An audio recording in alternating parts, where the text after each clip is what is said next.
तो गाइज मैंने ना ड्रैगन बॉल के अलावा भी एक मांगा को एक्सप्लेन किया है, मेरा मतलब जुजुत्सु काइजन की। तो अगर आपने अभी तक उसे नहीं देखा तो प्लीज जरूर जाके देख लीजिएगा, पर पहले इस वीडियो को जरूर देखना। और जैसा कि हमने आखिर में देखा ही था कि ज़ेनो और लूसिफ को अपनी अपनी फुल पावर मिल जाती है। और अब आगे और फिर हमें दिखाया जाता है लॉर्ड बीरस का प्लेनेट, जहाँ पे ग्रेनोला ने सन वुकोंग की सारी ताकत को पा लिया होता है। और लॉर्ड बीरस कहते हैं कि अब मैं तुमसे अपनी पूरी ताकत पे लड़ूंगा। और फिर हमें दिखाया जाता है ग्रेनोला, जो अपनी नई ताकत को पाके काफी ज्यादा हैरान होता है। और वो फिर कहता है ये ताकत जो सन वुकोंग ने मुझे दी है ये काफी ज्यादा है, इससे मुझे ऐसा लग रहा है कि मेरे अंदर एक गॉड ऑफ डिस्ट्रक्शन हो, जैसे कि लॉर्ड बीरस हैं। और तभी अचानक से ही ग्रेनोला काफी ज्यादा हैरान हो जाता है, क्योंकि लॉर्ड बीरस ग्रेनोला के ऊपर अटैक करने के लिए आ रहे होते हैं। और ग्रेनोला इतने ज्यादा अचानक हमले को सेंस भी नहीं कर पाया होता। और वो कहता है कि अब तो मैं लॉर्ड बीरस के हाथों से पिटने वाला हूँ। और फिर हमें दिखाया जाता है कि जैसे ही लॉर्ड बीरस ग्रेनोला को पंच करते हैं तो ग्रेनोला लॉर्ड बीरस के पंच को रोक लेता है। और इस चीज को देख के लॉर्ड बीरस तो काफी ज्यादा खुश होते हैं, पर ग्रेनोला काफी ज्यादा हैरान हो गया होता है। और तभी लॉर्ड बीरस ग्रेनोला से कहते हैं, ओए ग्रेनोला, आखिर तुम मुझसे डर क्यों रहे हो? क्या तुम भूल गए कि तुम्हारे पास सन वुकोंग की ताकत है? उस ताकत का इस्तेमाल करो। फिलहाल तो तुम मुझसे इस स्टेट में काफी ज्यादा ताकतवर हो, पर मैं तुम्हारी पूरी ताकत को देखना चाहता हूँ ग्रेनोला, ताकि मैं भी तुम्हारे आगे अपनी पूरी ताकत का इस्तेमाल करूँ। और वैसे आज से तुम्हारा नाम है सन ग्रेनोला। और ग्रेनोला लॉर्ड बीरस की इस बात को समझ जाता है और वो भी अपना फाइटिंग स्टांस ले लेता है। और वो फिर लॉर्ड बीरस से कहता है, हे लॉर्ड बीरस, अब मैं अपनी पूरी ताकत से लड़ने वाला हूँ, तो प्लीज अपनी फुल ताकत में आ जाइए। और फिर हमें दिखाए जाते हैं ज़ेनो सामा, जो अपनी पूरी ताकत को पाके काफी ज्यादा खुश लग रहे होते हैं। और वो अपनी फाइनल फॉर्म में चले जाते हैं। और जैसे ही वो अपनी फाइनल फॉर्म से बाहर निकल के अपनी आंखें खोलते हैं तो वो काफी ज्यादा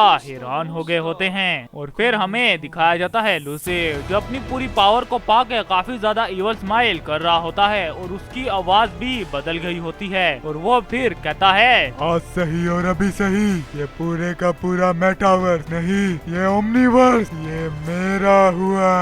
और फिर हमें दिखाया जाता है प्लेनेट अर्थ, जहाँ पे अचानक से ही सभी के सभी पत्थर में बदल गए होते हैं, मेरा मतलब स्टैचू बन गए होते हैं। पर वो एक दूसरे से बात कर पा रहे होते हैं। और फिर हमें दिखाया जाता है सभी रैम्स को, जहाँ पर भी हर कोई स्टैचू में बदल गया होता है, यहाँ तक के ब्लैक, रीजा, कुम्बर, ताइमा, कूलर, ये सभी भी स्टैचू में बदल गए होते हैं। और फिर हमें दिखाया जाता है ज़ेनो सामा का पैलेस, जहाँ पे ज़ेनो सामा को छोड़ के बाकी सब भी स्टैचू में बदल गए होते हैं। और इसी वजह से ज़ेनो सामा काफी ज्यादा हैरान हुए होते हैं। और फिर हमें दिखाया जाता है लूसिफ, जो अचानक से ही ज़ेनो सामा के पैलेस पे आके ज़ेनो सामा से कहता है, ओए पिद्दी ज़ेनो, अब तो तेरे सारे के सारे वॉरियर्स भी पत्थर में बदल गए, यहाँ तक के डाई शिनकन भी। अब तू अकेला मुझसे नहीं जीत पाएगा। और तभी ज़ेनो सामा कहते हैं, नहीं नहीं, हे लूसिफ, क्या ये तुमने किया है? मुझे जल्दी बताओ, क्या ये तुमने ही किया है? डाई, क्या तुम मेरी आवाज सुन सकते हो? और तभी डाई शिनकन पत्थर में से ही बोलते हैं, हे ज़ेनो सामा, आप इस लूसिफ की बातों पे यकीन मत करना। और तभी ज़ेनो सामा ग्रैंड प्रीस्ट की आवाज को सुन के कहते हैं, थैंक गॉड डाई कि तुम जिंदा हो, मुझे लगा कि तुम मारे गए होगे। और फिर हमें दिखाया जाता है कुछ देर पहले, जब ज़ेनो सामा और लूसिफ अपनी पावर अप कर रहे होते हैं, मेरा मतलब अपनी फुल ताकत में आ रहे होते हैं। और तभी अचानक से ही एक अनजान सा शख्स आके अपनी किसी टेक्निक का यूज कर देता है। और वो कहता है, समय की ताकत को रोके, उसकी जगह स्टोन एज शुरू की जाए। और तभी लूसिफ इस सिचुएशन का फायदा उठा के कहता है, अगर मैं तुमसे कहूँ कि इसे मैंने किया है तो तुम क्या करोगे? क्या तुम मुझे मारोगे या मेरे हाथों मरना चाहोगे? और फिर हमें दिखाया जाता है वही नेमलेस प्लेनेट, जहाँ पे गोकू व जीटा ब्रोली अपने अपने डुप्लीकेट से फाइट कर रहे होते हैं। और आप सब सोच रहे होंगे कि सब जब पत्थर में बदल गए तो ये क्यों नहीं बदले? इसका सिंपल सा रीजन है कि वो एक अलग ही डायमेंशन में जाके ट्रेनिंग कर रहे हैं। और फिर हमें दिखाया जाता है कि जालामा को भी ये चीज सेंस हो जाती है और वो कहता है, मुझे अभी भी उन तीनों की एनर्जी सेंस हो रही है जिन्हें मैंने अपनी ताकत से बनाया था, और आखिर वो अभी तक पत्थर में क्यों नहीं बदले। हालांकि वो मेरे डुप्लीकेट्स हैं, पर मुझे उनके साथ उन गोकू, वेजिटा और ब्रोली की भी एनर्जी सेंस हो रही है। क्या वो पत्थर में नहीं बदले, या फिर ये ऐसा हो सकता है कि ये सिर्फ इसी जगह पे काम कर रहा हो, सिर्फ इन्हीं रेल्म्स पर, दूसरी डायमेंशंस में ये काम ना करता हो, जैसे कि मेरा वो टाइम चेम्बर है। और तभी अचानक से ही उन सभी पत्थर में बदले हुए लोगों को किसी एक शख्स की आवाज आना शुरू हो जाती है और वो आवाज उनसे कहती है, तुम सभी जो पत्थर में बदल चुके हो, मेरी बात को काफी ज्यादा ध्यान से सुनो।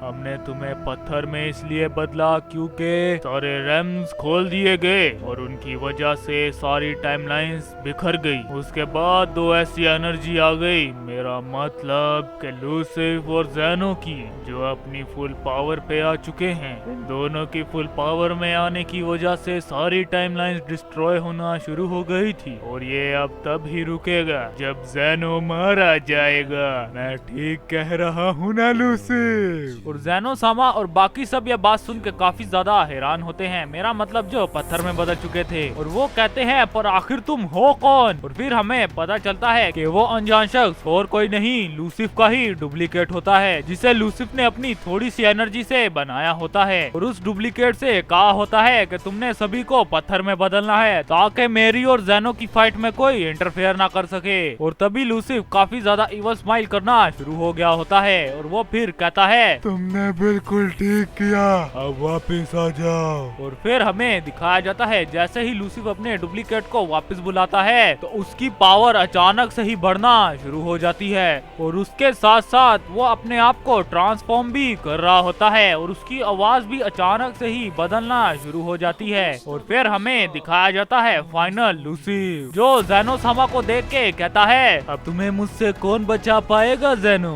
अब तुम्हारी मौत मेरे हाथों पक्की है, और अब मैं ही हूँ इस नए युग का रूलर, इस नए दौर का ओमनी किंग। और तभी ज़ेनो सामा लूसिफ को कहते हैं, ये तो तब मुमकिन होगा जब तुम मुझे मार पाओगे। और तभी ज़ेनो सामा अचानक से ही लूसिफ के ऊपर अटैक करना शुरू हो जाते हैं और लूसिफ और ज़ेनो सामा की काफी ज्यादा इंटेंस फाइट चलना शुरू हो गई होती है। और फिर हमें दिखाया जाता है वही नेमलेस प्लेनेट, जहाँ पे गोकू, वेजिटा और ब्रोली अपने अपने डुप्लीकेट से लड़ रहे होते हैं। और फिर हमें दिखाया जाता है कि गोकू, वेजिटा और ब्रोली ने वही फॉर्म्स को पा लिया होता है जो उनके डुप्लीकेट्स इस्तेमाल कर रहे थे कुछ देर पहले, पर उनके डुप्लीकेट्स अब ओमनी ट्रांसफॉर्मेशंस का यूज कर रहे होते हैं। और गोकू, वेजिटा और ब्रोली सेराफिम, अल्ट्रा डीमन और अल्ट्रा लेजेंडरी का यूज कर रहे होते हैं। और फिर हमें दिखाया जाता है कि लॉर्ड बीरस और ग्रेनोला भी पिरामिड ऑफ पावर में अपनी ट्रेनिंग कर रहे होते हैं। और तभी अचानक से ही गोकू, वेजिटा, ब्रोली, ग्रेनोला और लॉर्ड बीरस को किसी की आवाज आना शुरू हो जाती है, और वो आवाज और किसी की नहीं, जालामा की होती है। जालामा ने अपनी किसी टेक्निक के साथ इन पांचों के साथ अपना कांटेक्ट बना लिया होता है। और तभी जालामा उन सभी को बताता है, तुम पांचों मेरी बात कान खोल के सुन लो,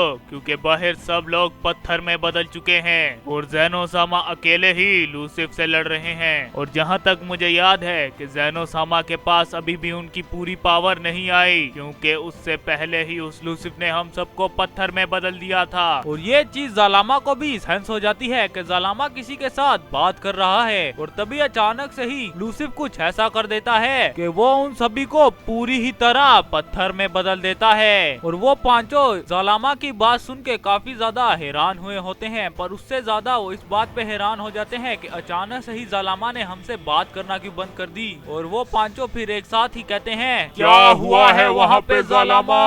सो टिल मैं मिलूंगा आपको इससे अगली वीडियो में, तब तक के लिए बाय। और हाँ, थैंक्स फॉर वॉचिंग।